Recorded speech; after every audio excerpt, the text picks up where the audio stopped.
السلام عليكم شباب، رجعت وياكم اخوكم عمر. وقبل ما نبدي اريد اشكركم على الدعم على اخر فيديو او اول فيديو نزلته على سيارة تشارجر.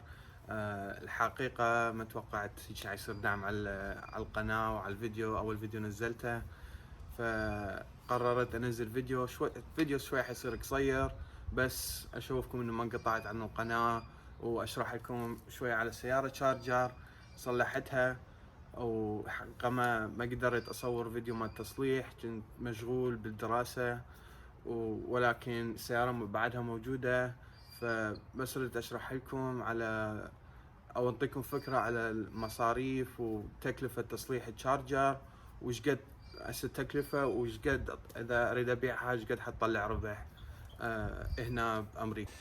السيارة حشوفكم اياها اليوم همين دوج تشارجر ار تي، سيارة سنة 2016. همين اخذتها مدعومة، السيارة تجي سالفيج. وقبل ما نحكي هواي خل اشوفكم السيارة.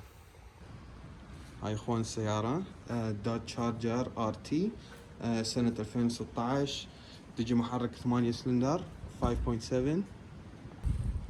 السيارة اخذناها سالفيج. السيارة كان بيها ضربة من ورا، كانت دعمة على صندوق ودعامية، والصفحة الكوارتر بانل من هاي الصفحة. هاي الصفحة كان بيها ضربة منا، ولكن الضربة كانت شوية قوية، صار قصوا لحين بيها. ولكن عموما الضربة اخذناها من ورا، الضربة الورا تصير شوية احسن من القدام. الضربات القوية من قدام تصير شوية نحسة، ما تعرف تجي منا قطعة صغيرة منا قطعة صغيرة، وهاي الاشياء كلها تضيف على السعر. فهذا السعر هسه حنشرح لكم اياه، حتشوفون شوية غالي على هيك السيارة، ولكن بالتصليح ما تعبتنا. نشوفكم داخل السيارة، تدرون السيارة حيل وصفة، كان مطر والسيارة ما ماشية هواية، ولكن مثل ما تشوفون ما شاء الله من جوا حلوة، وبعدها السيارة شبه جديدة. السيارة ماشية 90,000 ميل. حقيقة المايلج على هيجي سيارة تعتبر شوية عالي، والناس شوية تخوف منه، ولكن هاي السيارة سياقتها والمحرك ما شاء الله حلو وصافي المحرك. مثل ما تشوفون هذا محرك السيارة، تجي محرك هيمي 8 سلندر، ما شاء الله المحرك صافي. هذا محرك يجي همي قوي سريع السيارة. وإضافة من اشتريتها ضايفيلها كان للسيارة، واكو استيكرات مال كينن اير انتيك، ولكن هذا شكله الاصلي، فظاهر من الدعمة صاحب السيارة ماخذه.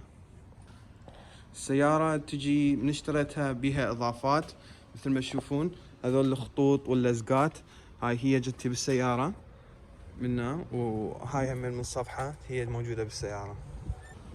ويا لما السيارة ايضا تجي مال هيلكات، هاي ويا مال السيارة اس ار تي مو مال هالسيارة. من اشتريت السيارة هي كان اوريدي موجود بيها، اضافة الى حاطين لها تايرات اعرض مو التايرات الاصلية مالتها. ورا التصليح ضفت لها كم شغلة، مثل هذا الجناح هذا اني ضايفه، وهاي العجامة ايضا اني ضايفها. هاي العجامة تشوفون اضيفها على كل السيارات، لان ما شاء الله تنطي السيارة قاعدة تخوف وحليها شكل السيارة. ايضا السيارة ضفت لها هاي الدعامية تجي السبلتر حتى شوية يحلى شكلها من قدام. السيارة ايضا ضفنا لها سبرينجات تنزلها، مثل ما تشوفون السيارة قاعدة انصى من الطبيعي، تقريبا انشين ناصية من قدام ومن ورا. السبرينجات هاي نشدها على السيارة تحليها للسيارة، مثل ما تشوفون قاعدة السيارة تصير احلى من ما تجي من الديلر، ولكن تفرق بالسياقة. هسه حكينا هواية، خلينا نسمعكم صوتها. سويت كم شغلة بالاكزاست وصوتها حيل عالي، هسه الجيران يقومون يشكون علينا، فنشغلها نسمعكم صوتها ونطلعها برا نشرح لكم على السعر.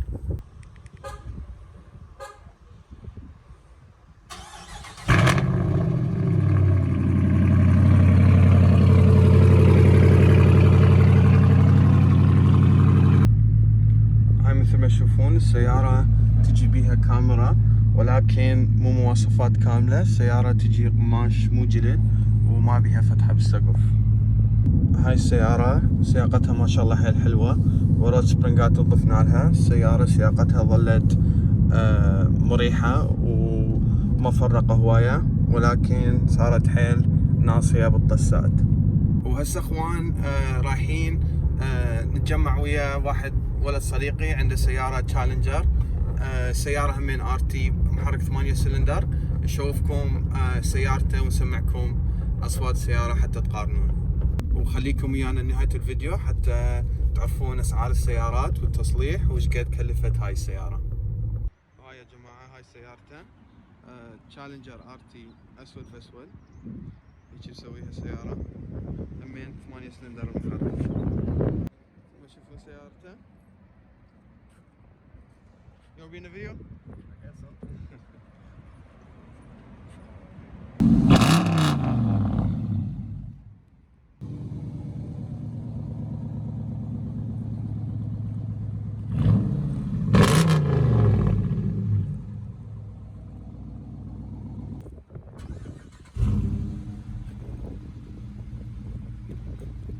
وهاي همين سيارة كامارو تجي SS. شو ما شاء الله اسم سيارة حلوة، تدري على صوت الهواء.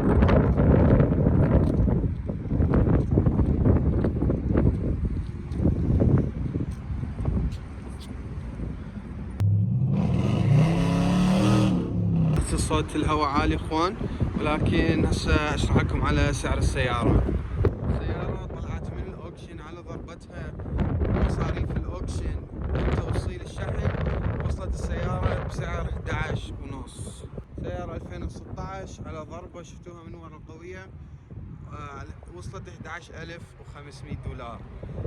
ويا قطع الغيار السيارة، الصندوق، دعامية، لايتات، الكوتر بانل كلها، ويا التصليح والبارتس كلها كلفت حوالي 3000 دولار. إضافة إلى السبرنجات اللي حطيتها وكم شغلة هذا الإضافية والتظليل مال السيارة وألايمنت السيارة. هسه تقريبا وصلت السيارة حوالي سعرها حاليا حوالي 15,000 إلى 15,300 دولار. السيارة بسعر 15,300 دولار هسه كاملة. طبعا اكو البعض يشتغلون بالسيارات الديلرية يقولون هسه هذا السعر شوية غالي على هيجي سيارة، خاصة على سيارة ماشية 90,000. ولكن ضربة السيارة كانت من وراء الغراض وكلها كانت متوفرة، والتصليح ما تعب بيها. والسيارات ايضا، السيارة هاي ايضا ما كان ايرباجات ما كانت طاقة بيها، فقط الأحزمة بدلنا أحزمة بالسيارة، ولكن ما صلحنا ايرباجات. وهاي سعر السيارة على هيجي مايل على سالفج تايتل هنا بأمريكا، خاصة بهاي الولاية.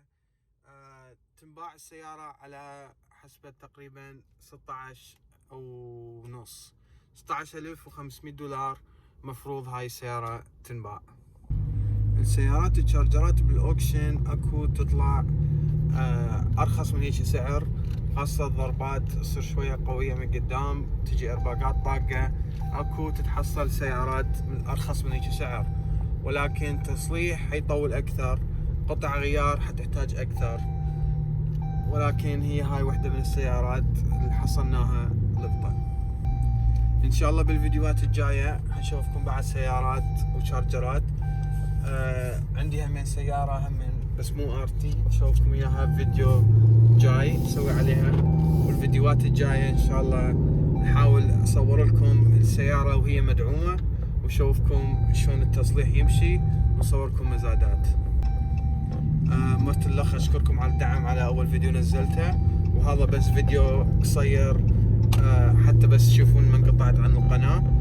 ولكن ان شاء الله بالجايات ننزل لكم فيديو احلى من هاي، ومستمرين.